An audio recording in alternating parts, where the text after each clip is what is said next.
Beleza, concurseiro? Vamos lá, vamos continuar nosso estudo. Estávamos vendo o quê? A competência, né? Isso tem mais, ó. Presidente da República, ele pode fazer o quê? Vetar projetos de lei. Tanto totalmente quanto parcialmente. O 6, nós já vimos, foi esse último ali. Eu coloquei junto dos dois para explicar. Eu coloquei o 6 antes do 4 ali, perto do 4, para explicar a diferença entre decreto autônomo e decreto regulamentar. Veja que as competências, elas são muito tranquilas de você guardar, ó. Manter relações com estados estrangeiros, celebrar tratados, convenções e atos internacionais, decretar o estado de defesa, decretar também o estado de sítio. Perceba que o presidente da República, ele decreta tanto o estado de defesa quanto o estado de sítio. E também ele pode decretar e executar a intervenção federal. Remeter mensagem de plano de governo ao Congresso Nacional por ocasião de abertura da sessão legislativa, conceder indulto e comutar penas, ele pode fazer isso, exercer o comando supremo das Forças Armadas, nomear, depois da aprovação do Senado Federal, ministro do Supremo, dos tribunais superiores, governadores de territórios, presidente e diretores do Banco Central, entre outros. Nomear, observando o artigo 73, ministro do Tribunal de Contas. Então veja que o presidente da República, ele nomeia 1/3 dos ministros do TCU, que dá o quê? São 3, né? São 9 no total, ele nomeia 3. Nomear os magistrados nos casos previstos nessa Constituição. E também o AGU, o Advogado-Geral da União. Nomear os membros do Conselho da República, que seria aqueles 6 cidadãos, né? Tem ali 6 cidadãos. 6 brasileiros natos, né? Convocar e presidir o Conselho da República, o Conselho de Defesa Nacional. Declarar, olha só, declarar a guerra, celebrar a paz, conferir condecorações, permitir que forças estrangeiras transitem no território nacional por meio de lei complementar, isso de maneira temporária. Enviar ao Congresso o plano plurianual, lei de diretrizes orçamentárias, o orçamento, prestar anualmente, lembre-se que é anualmente ao Congresso Nacional, até 60 dias da abertura das contas, as contas. Tem que apresentar. Prover e extinguir cargos federais, veja que ele pode fazer isso, prover e extinguir cargos federais. Claro, ele é presidente da República, né? Editar medidas provisórias com força de lei, veja que as medidas provisórias têm força de lei, nós vamos trabalhar isso lá no Poder Legislativo. E exercer outras atribuições previstas em lei, prevista na Constituição. Agora, eu quero chamar sua atenção para o parágrafo único. Primeiro, antes disso, as atribuições do presidente da República é um rol exemplificativo, viu? Ou seja, pode ser aumentado, sem problema nenhum. Agora, o que eu quero tratar com você é o seguinte, que o presidente da República ele pode delegar as atribuições mencionadas no inciso 6, 12 e 25. Só que o 25 é só a primeira parte, ou seja, prover. Só prover, primeira parte. Quem? A quem? Ministro de Estado, Procurador-Geral da República e Advogado-Geral da União. Então, olha só como é que fica aqui o nosso esquema. Faça esse esquema aí no seu material. Delegação de atribuições. O presidente da República ele pode delegar atribuições para quem? Guarda isso. 3 pessoas, ó. Fácil de memorizar. 3 pessoas. AGU, PGR, Advogado-Geral da União, Procurador-Geral da República e Ministro. Olha como é fácil. E quais são essas atribuições, professor? São 3 também, ó. São 3 também. Qual é a primeira? Prover cargos públicos federais. Lembrando, prover cargos públicos federais, leia-se. STF disse que também pode extinguir.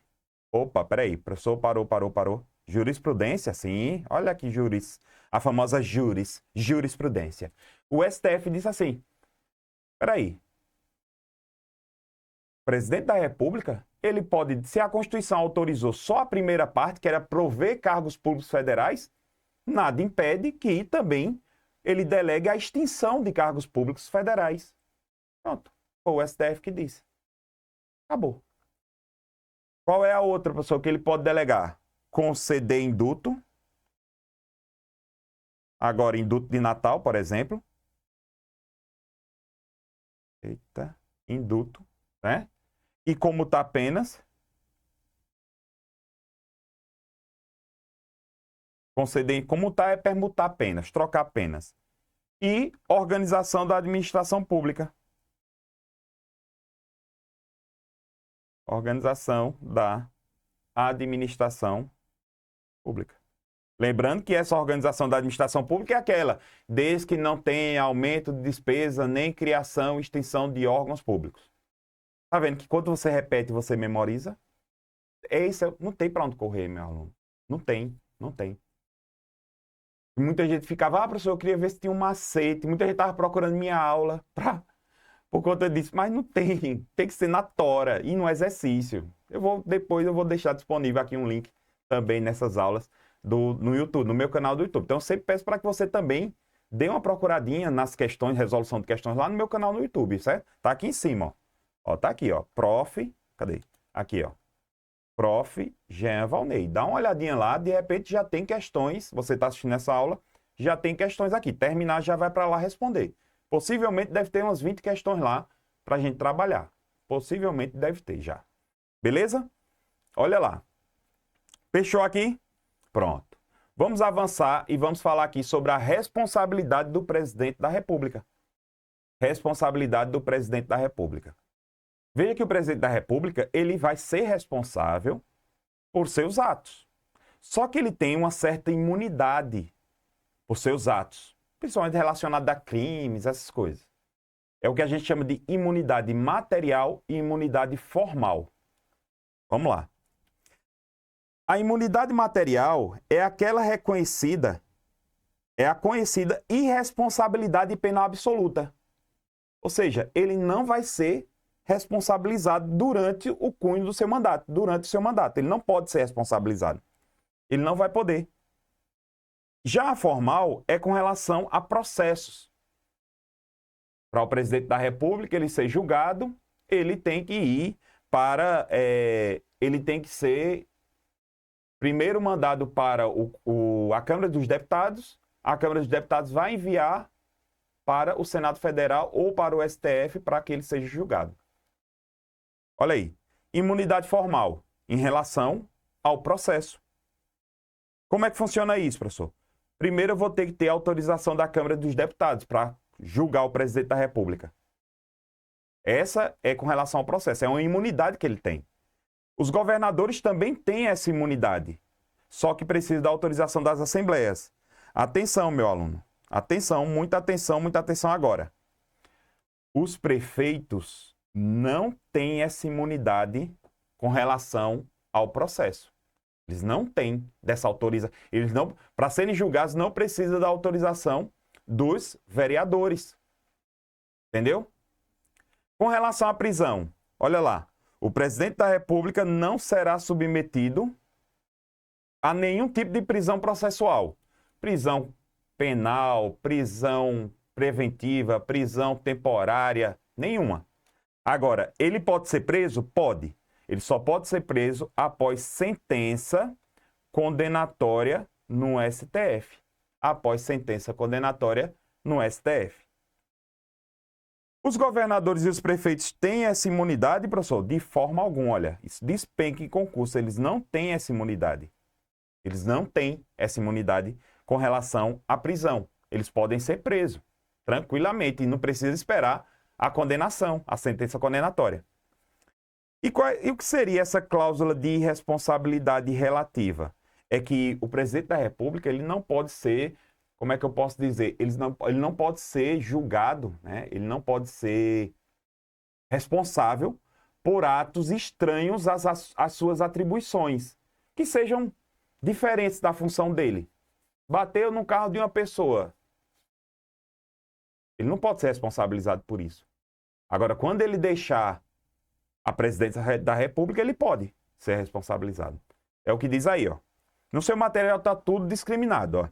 O presidente da República só será responsabilizado durante a vigência do mandato pela prática de atos ligados à função. não se estende aos governadores e prefeitos. Olha só, muita atenção, ó. Não se estende aos governadores e prefeitos. Professor, e agora, como é que eu vou decorar? Aluno, preste atenção, preste atenção. Prefeito não tem nenhuma dessa imunidade. Pronto, grava isso aí. Prefeito tá fudido, não tem nenhuma. Governador só vai ter com relação a ir para o julgamento, por meio da Assembleia. Só, acabou. E todas as outras só pertencem ao presidente. Pronto. Resolvido o problema. Sem muito mimimi. Agora, eu quero tratar agora com relação da responsabilidade do presidente da República quando ele é acusado de um ato. Olha só. Quando ele é acusado de um ato. Então, vamos imaginar que surgiu aqui uma acusação contra o presidente da República. Surgiu aqui uma acusação contra o presidente da República. O que é que vai acontecer? Tem que ter uma admissão, ou seja, os deputados têm que admitir essa acusação por 2/3. Dá mais ou menos 300... Eita! Dá mais ou menos 342 deputados. 342 deputados. E isso, ó, tudo é feito em votação aberta. Tudo isso é feito em votação aberta. Tudo isso aqui é feito em votação aberta. Quais são a acusação que o presidente pode ser responsabilizado? Por crime comum e por crime de responsabilidade. Por crime comum, quem é que vai julgar o presidente da República? Bem tranquilo, o STF. O STF. E por crime de responsabilidade? Bem tranquilo também, o Senado Federal. O Senado Federal. O que é comum nas bancas? Trocar essa situação aqui. É muito comum nas bancas trocar essa situação. Beleza? Tranquilidade? Show? Lembre-se disso. Da responsabilidade do presidente da República. O que são crimes de responsabilidade? Está aqui no artigo 85. São crimes de responsabilidade os atos do presidente da República que atentem contra a Constituição Federal, contra a existência da União, contra o livre exercício dos poderes legislativo, judiciário, Ministério Público e outros poderes institucionais, contra o exercício dos direitos políticos individuais e sociais, contra segurança interna do país, contra o quê? Probidade administrativa, contra leis orçamentárias. Se o presidente da República atentar contra o cumprimento das leis e das decisões judiciais, ele vai ser considerado crime de responsabilidade. Parágrafo único. Esses crimes serão definidos em lei especial. É uma lei super antiga, 1079 de 1950. É uma lei super antiga, super antiga, de 1950. 1950. Muito antiga, muito antiga. Ela traz os crimes. Condições de elegibilidade do presidente. Bem tranquilo isso aqui, para a gente ir aqui para a reta final. Tem que ser brasileiro nato, estar no pleno exercício de direitos políticos. E só para... Isso que a gente acabou de ver, faça a leitura da letra da Constituição, viu, meu aluno? Não esqueça, não. Tem que ler a Constituição, porra. Veja, dentro aqui desse ponto, já é... Pronto. Não vou mentir, 100% das questões a gente já acabou de bater. Essa parte que eu vou ver agora já é mais para fechar a tabela. Vamos lá. Condições de elegibilidade. Ser brasileiro nato, estar no pleno exercício dos direitos políticos, alistamento eleitoral, domicílio eleitoral na circunscrição, filiação partidária, idade mínima de 35 anos, não ser inalistável nem analfabeto e não ser inelegível nos termos do artigo 14, parágrafo 7º. Olha lá. Aí aqui, ó, leia a Constituição, artigo 86 seguintes, viu? Leia, leia, leia, leia. Não se esqueçam de ler. Agora, veja só. O presidente da República, ele vai ficar suspenso das suas funções nas infrações penais comuns, quando recebida a queixa-crime lá no Supremo, e nos crimes de responsabilidade depois do processo instaurado pelo Senado. Ele vai ficar suspenso durante um prazo de 180 dias. Grava isso, que cai, viu? 180 dias. Ele vai ser afastado. Durante esse prazo de 180 dias vai ter que acontecer o julgamento. Se não acontecer o julgamento nesse prazo de 180 dias, ele não está afastado, ele retorna. E o processo, professor, se extingue? Opa, de jeito nenhum. Cuidado, que isso é a pegadinha da banca. Dizer que se o processo não terminar no prazo de 180 dias, o presidente da República retorna às suas funções e o processo é arquivado, a banca vai dizer que o processo é extinto. De jeito nenhum. O processo segue, o processo continua. Fechou? Falar um pouquinho aqui dos ministros de Estado. Olha lá. Os ministros de Estado serão escolhidos dentre os brasileiros maiores de 21 anos. Grava isso que já foi cobrado, mas não cai tanto, né? Quais são as competências dos ministros? Tudo relacionado à pasta. Ó. Exercer a orientação e coordenação e supervisão dos órgãos ligados à sua pasta. Expedir instruções e execução de leis ligados à sua pasta. Apresentar ao presidente da República um relatório sobre a sua pasta. E praticar os atos pertinentes às suas atribuições. Bem tranquilo. Tudo relacionado à pasta. Ministro da Saúde, tudo relacionado à pasta. Agora, tem uma coisa que eu acho que tem uma chancezinha de ser cobrado, que é por conta da composição, que é meio... Tem aluno que voa aí, mas é bem tranquilo. Eu esquematizei para facilitar. Que é o quê? O Conselho da República e o Conselho de Defesa Nacional. E aqui eu trago, ó. Veja, são órgãos de consulta do presidente. Enquanto o Conselho da República ele pronuncia-se, o Conselho de Defesa Nacional ele opina. Veja, deixa eu aqui fazer uma anotação aqui, ó. O Conselho da República, ele vai pronunciar sobre atos, situações, olha aqui, ó, situações internas no Brasil. Já o Conselho de Defesa Nacional está mais voltado exatamente para isso, para a questão de segurança, no caso de um conflito. No caso de um conflito armado. Veja aí, você vai perceber agora quem são as pessoas que fazem parte de cada um desses e você vai perceber que já chama essa ideia do conflito armado. Ó, vamos lá. Conselho da República, primeiro. Quem são as pessoas em comum nos dois? Sempre o vice-presidente vai estar lá.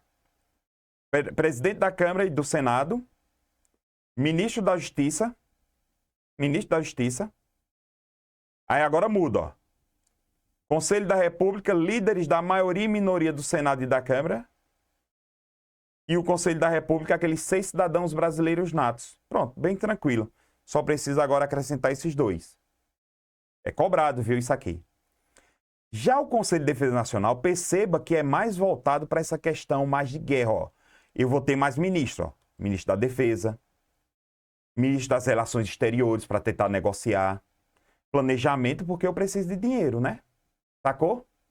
E quem é que vai fazer mais parte? Olha quem é. Olha. Comandante da Marinha, comandante do Exército e comandante da Aeronáutica. Sacasse? Entendesse aí? Tá aqui, ó. Depois dá uma lidazinha de novo. Esse esquema tá no seu material, viu? Aquele quadrozinho ali. Então tá aqui. Olha a competência do Conselho da República. Perceba que só são 2. Grava isso, danadinho. Só são 2, ó. Pronunciar sobre intervenção federal, Estado de Defesa e Estado de Sítio. Questões relevantes à estabilidade das instituições democráticas. Tá vendo que é mais voltado para o âmbito interno do país? Percebeu? Percebeu? Aqui eu tenho a composição do Conselho. Olha a atribuição. São 4, ó. Opinar na hipótese de declaração de guerra. Tá vendo, ó? Sacou? Opinar sobre a decretação do Estado de Defesa, Estado de Sítio e Intervenção Federal. Perceba que aqui é opinar. Lá no no Conselho da República será pronunciar. Eu já vi banca cobrando isso. Propor critérios e condições de utilização de áreas indispensáveis à segurança do território, tá vendo? E estudar, propor e acompanhar o desenvolvimento de iniciativas necessárias para garantir a dependência nacional e agora, defesa do Estado. Entendeu? Depois não diga que o tio não avisou. Tem banca que é maldosa e termina cobrando isso. Beleza? Vamos fechar aqui com um exercíciozinho super rápido, super tranquilo. Olha aí. Assinala abaixo quem compete à presidência do Conselho da República. Bem tranquilo. Presidente da República. Não tem para onde nem correr. Analise os casos concretos. Analise o caso concreto a seguir e marca a alternativa correta. Governador do Estado X cometeu o crime de feminicídio durante o exercício do mandato. Nesse caso, não responderá pelo crime de curso do mandato. também não será suspensa a prescrição em razão do importante cargo ocupado. Se ele fosse presidente, ele não responderia. Se ele fosse presidente, ele não responderia por esse feminicídio. Ele só ia responder depois que terminasse o mandato. Então, aqui seria a resposta. Ó. O governador, ele responde pelo crime no curso do mandato, tendo em vista que a imunidade material relativa não se aplica a governadores, mesmo que a Constituição Estadual preveja expressamente tal hipótese, conforme entendimento do STF. Sacou? Não responderá pelo crime do curso do mandato, se na Constituição Estadual prevê expressamente. Nada a ver, nada a ver. Terceira, no que diz respeito aos poderes executivos, não é competência privativa do presidente da República. Vetar projetos de lei é. Nomear e exonerar ministro é. Autorizar a instauração de processo contra ministro de Estado, peraí, ele vai autorizar a instauração de processo contra o seu próprio ministro de forma alguma. Isso aqui é competência da Câmara dos Deputados. Câmara dos Deputados. Exercer comando supremo das Forças Armadas, sim. Editar medidas provisórias. Perfeito. Perfeito. Sacou? De boa. Então, meu aluno, agora é a hora de responder questões. Responder questões, certo? Dê uma olhadinha lá no meu canal, veja se tem lá. Você digita lá, questão, organização dos poderes, poder executivo. Vai estar salvo assim, organização dos poderes ou poder executivo. Ou dá uma procurada aqui na plataforma, se tem um link. Se tiver o link fica mais fácil. Mas caso contrário, vai lá no meu canal e vai lá e procura. Organização dos poderes, poder executivo. Resolução de questões, vai estar assim. Beleza? Pratica. E qualquer dúvida, você sabe. Você está comigo. Aqui, ó. Direito no lance, na veia. Beleza? Então, vamos embora. Próximo bloco. Dica do tio. Antes de começar a estudar Poder Legislativo, dê uma lida na Constituição. Só a Constituição. Não lê o material, não. Só a Constituição com relação ao Poder Executivo. Tá joia? Tá combinado assim? Vamos embora. Rumo à aprovação. Tamo junto. Valeu!